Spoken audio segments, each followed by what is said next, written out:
Hello everybody, and welcome back to another exciting episode of MugAndPlay. I am Nick. Today we're playing more Doki Doki Literature Club. We still got 2 more poems to read, and Monica was dropping some weird hints last time, and I'm not sure what, but from what I've heard, this game has quite the bit of build-up, and it sort of changes directions. I haven't read any spoilers, so who knows. Let's go with Yuri this time, because we went with Natsuki first last time, and now she'll be last this time. So let's see what you've written for today. Well done, Bobson Dugnut. Your skills are already improving. Really? Thanks, Yuri. Coming from you, that means a lot. Eh? It's nothing. I'm just happy to help inspire your fellow writers. Not much of a talker, though. I know you're new to this, so don't worry so much if it seems like you can't get your poem to feel perfect. You don't need to be afraid to be a little more daring. Metaphors can go a long way. I've never metaphor I didn't like. Don't feel like you need to work your brain like turning a bunch of gears. Try letting your mind wander through your feelings, and write down the things you see and hear. That's one way to truly enable your reader to see into your mind. It's a very intimate exercise. I see. That's a certainly interesting technique. Thanks for sharing. I have, well, an example of that if you'd like to read it. Of course. Is this a poem you wrote for today? Yuri nods and timidly hands me her poem. This poem is called The Raccoon. It happened in the dead of night while I was slicing bread for a guilty snack. My attention was caught by the scuttering of a raccoon outside my window. That was, I believe, the first time I noticed my strange tendencies as an ordinary human. I gave the raccoon a piece of bread, my subconscious well aware of the consequences. Well aware that a raccoon that is fed always comes back for more. The enticing beauty of my cutting knife was the symptom.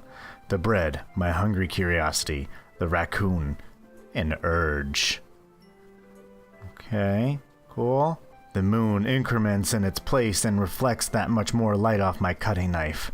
The very same light that glistens in the eyes of my raccoon friend. I slice the bread, fresh and soft. The raccoon becomes excited. Or perhaps I'm merely projecting my emotions onto the newly satisfied animal. The raccoon has taken to following me. You could say that we've gotten quite used to each other. The raccoon becomes hungry more and more frequently, so my bread is always handy. Every time I brandish my cutting knife, the raccoon shows me its excitement. A rush of blood. Classic Pavlovian conditioning. I slice the bread, and I feed myself again. Cool. I like bread. I like bread a lot. I prefer coffee, but bread's good too. This game's starting to get a little ominous. I was a little more daring with this one than yesterday's. I can see that. Apparently everyone's going that route today. It's a lot more metaphorical. I don't know if it's my fault, but I can't begin to imagine what this poem is about. That's right. It's a bit closer to my preferred writing style, using the poem as a canvas to express vivid imagery and conveying emotions through them. Yeah, if I take it at face value, then I can't even figure out what it's supposed to mean. Well, I think it's something that different people can relate to in their own way. I wanted to express the way it feels for me to indulge in my more unusual hobbies. Feeding raccoons, knife ownership, bread aficionado, those sorts of things. It's those sorts of things that I'm usually forced to keep to myself, so I sometimes enjoy writing about them. Why do you keep them to yourself? I too enjoy bread. I don't know about raccoons and knives, but I like myself a good ciabatta bun once in a while. Oh, big old pretzel. Because they're embarrassing, and people would make fun of me. If they find out about my secret baguette fetish, then I won't know how to show myself in public anymore. Don't you have anything like that, Bobson Dugnut? Well, I was kicked out of a bakery once. Yeah, I guess I did. No, I'm kidding. Jesus Christ. I feel like everyone has a little something like that. The best we can do is respect each other and our individualities, even if it's difficult sometimes, and some things make us uncomfortable. After all, if I hadn't learned to embrace my own weirdness, I would probably hate myself. I might be ranting a little bit now, but I'm glad that you're a good listener. Alright. Well, cool. It seems like Sayori's was like the longest explanation. All these ones are very truncated, but whatever. That means we can just cram more of them into one episode. Alright, nerd, what's up? Well, it's not terrible, but it's pretty disappointing after your last one. Then again, if this one was as good as your last one, I would be completely pissed. Well, I guess I wanted to try something a little different this time. I guess I decided to just suck more so you wouldn't feel so terrible about your own sucky writing, Natsuki. Fair enough. You're still new to this, so I wouldn't expect you to find your style right away. Come to think of it, this kind of reminds me of Sayori's poem from yesterday. Eh? You think so? Yeah, well, I guess if you guys have been friends with her for so long, you might be on the same wavelength, but you never really struck me as her type. Sayori has a type all of a sudden? Well, I don't know, but honestly, how could someone so fluffy spend so much time with someone like you? It's like she's dragging around a dead weight. Yeah, thanks a lot, asshole. I totally want to read your poem now. That was a little unnecessary, but think of it this way. If it weren't for me, she would probably just fly away like letting go of a balloon. You could say we take care of each other in our own way. Whatever it is, I don't get it. Oh yeah, I guess I'm supposed to show you my poem. Here. Amy likes spiders. You know what I heard about Amy? Amy likes spiders. Icky, wriggly, hairy, ugly spiders. That's why I'm not friends with her. Amy has a cute singing voice. I heard her singing my favorite love song. Every time she sang the chorus, my heart would pound to the rhythm of the words. But she likes spiders. That's why I'm not friends with her. One time, I hurt my leg really bad. Amy helped me up and took me to the nurse. I tried not to let her touch me. She likes spiders, so her hands are probably gross. That's why I'm not friends with her. Amy has a lot of friends. I always see her talking to people. She probably talks about spiders. What if her friends start to like spiders too? That's why I'm not friends with her. It doesn't matter if she has other hobbies. It doesn't matter if she keeps it private. It doesn't matter if it doesn't hurt anyone. It's gross. She's gross. The world is better off without spider lovers. And I'm gonna tell everyone. Natsuki, this is less of a poem and more of a tabloid. Jeez. Not bad, right? It's quite a bit longer than yesterday's. Yesterday's was way too short. I was just warming up. I hope you didn't think that was the best I could do. No, of course not. Anyway, the message is pretty straightforward in this poem. I doubt I have to explain it. Sometimes you can explain complicated issues with much simpler analogies, and it helps people realize how stupid they're being. Like, anyone would agree that the subject of this poem is an ignorant jerk. Do you know people like that? Of course, it's about how everyone thinks It doesn't matter. It can be about anything. I wrote it to be easy to relate to. Everyone has some kind of weird hobby or guilty pleasure, something you're afraid if people find out they'll make fun of you or think less of you. But that just makes people stupid. Who cares what someone likes as long as they're not hurting anyone and it makes them happy? I think people really need to learn to respect others for liking weird things. Huh, that's funny. Yuri wrote about something similar today. Huh? Did you say Yuri? Yeah. She said her poem was about an unusual hobby of hers. I didn't really get it, but she said something similar to you. That people shouldn't make each other feel insecure about those things. Really? Well, I mean, Yuri's pretty weird, so I wouldn't doubt that she has some weird hobbies. Not that there's anything wrong with that. It's not like I would judge her or anything. Natsuki has trouble finding words. Again, she's slipping in those tsundere phrases, like, not like I blank or anything. I guess I should try not to be so mean to her. She feels insecure about her weird behaviors and stuff. I mean, I always hate people who make me feel insecure, and Yuri made me feel insecure yesterday. But the way you put it sounds like she learned a lesson. Well, I would say so. Even if her writing style really is different, I'm sure she'll appreciate the message in your poem. It's what I do best, after all. I don't like writing unless there's a good message to take away from it. Like, conveying emotions is important, but I want to make people think, not just feel. Remember that. Remember that. I'm going to write a good one for tomorrow, so look forward to it. Awesome, a third poem. Great, cool. Okay, everyone. We're all done reading each other's poems, right? I have some extra planned today, so if everyone can come to sit at the front of the room. Is this about the festival? Well, sort of. Do we really have to do something for the festival? It's not like we can put together anything good in just a few days. We'll just end up embarrassing ourselves instead of getting any new members. That's a concern of mine as well. We positively suck, and this may make us suck more. I don't really do well with last-minute preparations. Don't worry so much. We're going to keep it simple, okay? We won't need much more than a few decorations. Sayori has been working on posters, and I've designed some pamphlets we can give out during the event. Okay, that's great and all, but that doesn't tell us what we're actually going to be doing for the event. Ah, sorry. I thought you had heard about it already. We're going to be performing. Performing? Monica? Yeah, we're gonna have be having a happy poetry performance. Each of us are going to choose a poem to recite during the event. But the cool part is, we're also going to let anyone else come up and recite poems too. Sayori's putting in all the posters in case anyone wants to prepare ahead of time. Hehehe. Sayori, who's been coloring a poster, holds it up for us to see. Just, I drew this. I drew it. I made it. Are you kidding me, Monica? You didn't already start putting those posters up, did you? Well, I did. Do you really think it's that bad of an idea? Well, no, it's not a bad idea, but I didn't sign up for this, you know? There's no way I'm going to be performing in front of a group of people like that. I agree with Natsuki. I could never in my life do something like that. Imagining it, Yuri shakes her head in fear. Just, no! Guys! No, Sayori.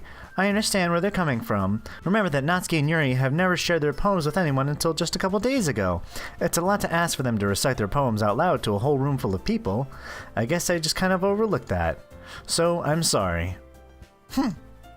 But, I still think we should give it our best. We're the only ones responsible for the fate of this club. If we started the event each put on a good performance, then it will inspire others to do the same. And the more people who perform, the better we'll be able to show everyone what Literature Club is all about. Yeah! It's about expressing your feelings, being intimate with yourself. You do that on your own time. Don't tell me about it. Finding new horizons and having fun. That's right. And if it's those reasons that we're all in this club today, don't you want to share them with others? To inspire them to find the same feelings that brought you here in the first place? I know you do. I know we all do. And if all it takes is standing in front of the room for 2 minutes and reciting a poem, then I know you can do it. Natsuki and Yuri remain silent. Sayori looks worried. I guess that leaves me no choice. I agree. I don't think it's too much to ask. I think that Sayori and Monica have been trying really hard to get new members. The least we can do is help them out a little bit. Well, maybe, but... It looks like Natsuki doesn't have any arguments left. Okay, fine. Guess I'll just have to get it over with. All right. Phew. Thanks, Natsuki. What about you, Yuri? Yuri dejectedly glances around at everyone's expectant faces. I guess I don't really have a choice. Haha, that's everyone. You're the best, Yuri. This club is seriously going to be the death of me. Should I be reading into that? Oh gosh. You'll be fine, Yuri. But anyway, let's move on to the main event. I want each of you to choose a poem of yours. We're going to practice reciting them in front of each other. No way! Monica, this is too sudden. Well, if you can't recite your poem in front of the club, how do you expect to do it in front of strangers? Oh no. Don't worry. I'll start off to help everyone feel a little more comfortable. Can I go next? Aha, of course. Now let's see. Monica flips through her notebook to the specific poem she has in mind for herself. She then stands behind the podium. The title of this poem is The Way They Fly. Ahem. Monica begins reciting her poem. Her clear, confident voice fills the room. More than that, her inflection is pristine. She knows exactly how to apply emotion behind each line she recites, bringing the words to life. Is this something she's done before, or is she simply a natural? I glance around me. Everyone has their eyes on Monica. Sayori looks amazed. Yuri has an intense expression on her face that I don't understand. Finally, Monica finishes the recitation. The four of us applaud. Just, yay! Monica takes a breath and smiles. That was so good, Monica. Thank you very much. I was just hoping to set a good example. Are you ready to go next, Sayori? I'll go next. Wow, Yuri's fired up all of a sudden. Yuri clutches a sheet of paper between her hands and stands up. Keeping her head down, she walks quickly over to the podium. This poem is called... Yuri anxiously glances at each of us. You can do it, Yuri. It's called After Image of a Crimson Eye. Yuri's voice shakes as she starts reading the poem. Just a moment ago, she practically refused to do this. Why is she suddenly putting in so much effort? As Yuri gets past the first couple lines, her voice changes. Not like that, though. Sorry, that was... just needed to get that out. I'm sorry. It's almost like what happens when Yuri gets absorbed in her books. Her quivering words transform into the sharp syllables of a fierce and confident woman. The poem is full of twists and turns, and it's in structure that she enunciates, is the word, with perfect timing. This must be a rare glimpse into the whirling fire Yuri keeps concealed inside her head. Because she's a firebender. Secretly. Suddenly she's finished. Everyone is stunned. Yuri snaps back into reality and glances around her, as if she bewildered even herself. It's up to me to save the situation. I'm the first one to start applauding. Just... Everyone joins me after, and we give Yuri the recognition she deserves. It's not that we didn't want to applaud her, but we were caught off guard that we must have forgotten. As we applaud, Yuri holds the poem to her chest and rushes back to her seat. Yuri, that was really good. Thank you for sharing. Looks like Yuri's down for the count. Just, like, that took all of my energy for the day. She just head first into the desk. I believe it. I know what it's like to just be super on, and then you're off. Like when I have a large party of people at work, at the restaurant, and I'm like, they all leave, and you just get to be like, oh, I can go back to hating people. Okay, I guess I'm next then. Sayori hops out of her chair and cheerfully walks to the podium. This one is called My Meadow. Sorry, I giggled. Sayori, it's a lot harder than I thought. How did you guys do it so easily? Try not to think of it like you're reciting to other people. Imagine you're reciting it to yourself, like in front of a mirror or in your own head. It's your poem, so it'll come out the best that way. I see. Okay then. Sayori begins her poem. Somehow it feels like her soft voice was made as a perfect match. The poem isn't aimlessly cheery like Sayori is. It's serene and bittersweet. Oh yeah, that was the thing we were talking about earlier. Bittersweet. If I were to read this on paper, I probably wouldn't think much of it, but hearing it come from Sayori's voice almost gives it a whole new meaning. Maybe this is what Sayori meant when she said she liked all my poems. It's like I get to reach more deeply into someone I thought I knew through and through. Sayori finishes, and we applaud. I did it! Good job, Sayori. Even Bobson Dugnut liked it. It's got the Bobson Dugnut seal of approval, and it's just a seal that just says, like, it's okay, I guess. I guess that's a good sign. What does that even mean? It came out nicely, Sayori. The atmosphere of the poem fits you really nicely, but it might be that other poems wouldn't work quite as well with that kind of delivery. I don't really understand. In other words, I've seen poems of yours where that sort of gentle delivery wouldn't work as well. That might need a little more force behind them, depending on what you're reading. Oh, I know what you mean. I've been practicing that kind of thing. It's just embarrassing to do it in front of everyone. The next time, I'm going to make you pick a poem that challenges you a little more. We don't have too much time before the festival, you know. Okay, now who's next? Natsuki? Don't make me go before Bob's and Dugnut. Not like I can compare to you guys anyway. Might as well let Bob's and Dugnut lower everyone's standards a little before I have to do it. Girl, just because your cupcakes is sweet doesn't mean you are. Your cupcakes taste like sugar, but you salty. Natsuki.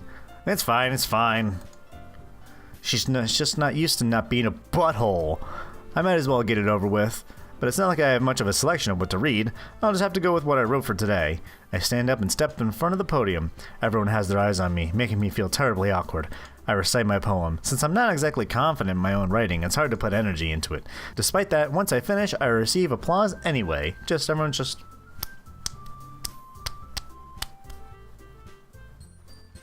Sorry, I'm not really as good as everyone else. Don't worry about it so much. I think it's less about your abilities and more about your lack of confidence in your writing. Oh, thanks. That's something to improve over time, though. Yeah, maybe. Alright then. That just leaves you, Natsuki. Yeah, I'm going. Natsuki begrudgingly gets out of her seat and makes her way to the podium. This poem is called... Why are you all looking at me? Because you're presenting. Anyway, this poem is called Jump. Originally performed by Van Halen. Natsuki takes a breath. She's like, I get up, and nothing gets me down. You got it tough. I've seen the toughest around. And I know, baby, just how you feel. You've got to roll on with the punches to get to what's real. Might as well jump.